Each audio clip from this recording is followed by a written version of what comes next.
ఈరోజు lunch recipes ఏంటో చూసేద్దాం రండి. ఇంకా కాశీలోనే ఉన్నాను. ఇవాళ రేపు కూడా కాశీ నుంచే వీడియోస్ వస్తాయి అప్లోడ్ చేస్తే. కానీ మళ్ళీ రేపు ట్రైన్ ఉంది. రేపు ట్రైన్ ఎక్కాక ట్రైన్లో నెట్ ఉంటే అప్లోడ్ చేస్తాను, లేకపోతే కనుక ఫుల్ లెంత్ బ్లాగ్ తోటి మీ ముందుకు వస్తాను మండే నుంచి. మండే కూడా నేను వచ్చేసరికి నైట్ అయిపోతుంది. సరే, ఈ గోల్ ఎందుకు కానీ లంచ్ ఏంటో చూసేద్దాం రండి. లంచ్ వచ్చేసి విసరాకు వేశారు.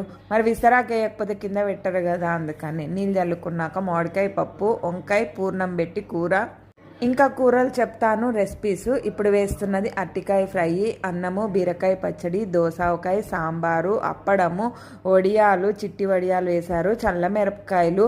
ఇప్పుడు మీరు చూస్తున్నది గుమ్మడికాయ హల్వా. సొరకాయ హల్వా అందరికీ తెలిసిందే.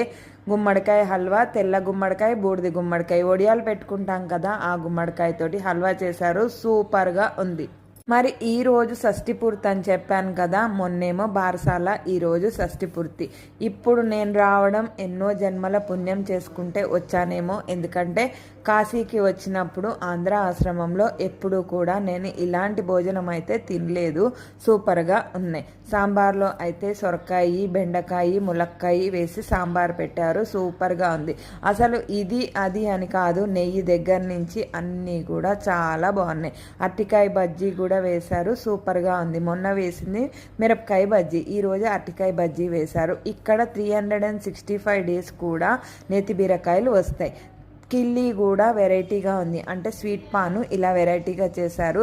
సిల్వర్ దాంతో కవర్ చేశారు. టేస్ట్ వైజ్ కూడా చాలా బాగుంది. ఈరోజు లంచ్ రెసిపీస్ అయితే ఇదే కాశీ నుంచి. బాయ్, మరి సబ్స్క్రైబ్.